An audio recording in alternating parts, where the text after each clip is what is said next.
Attention fans of Gilmore Girls. Everything Amy Sherman-Palladino does well is back in the marvelous Mrs. Maisel. The strong female protagonist whose determination, wit, and joie de vivre intoxicate and inspire. The pop culture references up the wazoo. The rich conservative parents whose plans for their daughter's future are jettisoned, and the man-child love interest who's not ready for marriage. All of it leading to non-traditional parenting while establishing roots in a community that will nurture the soul.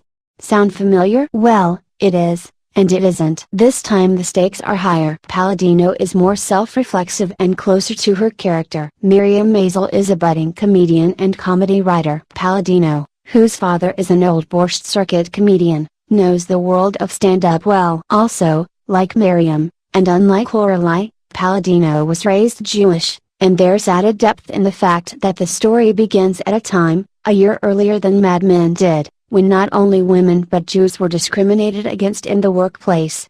When Miriam asks Lenny Bruce if he loves being a comedian, he answers, was there any other job he could do, he'd gladly do it. He's not only alluding to his talent and his drug habit, but the fact that he wouldn't be accepted in many quarters because of his ethnicity. Also, setting the stage for more social realism than Gilmore Girls served up is the fact that the story is set in New York City rather than in a small New England town.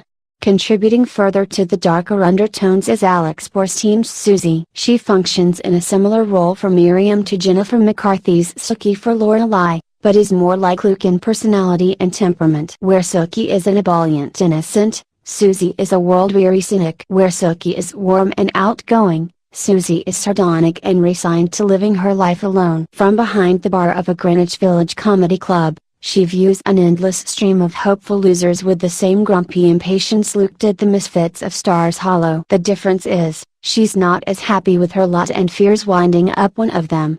Kirby and Borstein share an ability to convey pathos through humor and are pitch perfect in their roles. But everything depends on Rachel Brosnahan, who, like Lauren Graham in early Gilmore Girls, is in almost every scene. A better actress than Graham but less experienced comedian, she's remarkably up to the task. Brosnahan makes you see the potential in her drunken improvisation at the club, just as Susie does, but also shows you how this way of dealing with pain and conflict comes naturally to Miriam and grows out of her experience. When the paradigm shift occurs, and the character begins to see herself as an artist rather than an average housewife and mother, Brosnahan brings us with her every step of the way.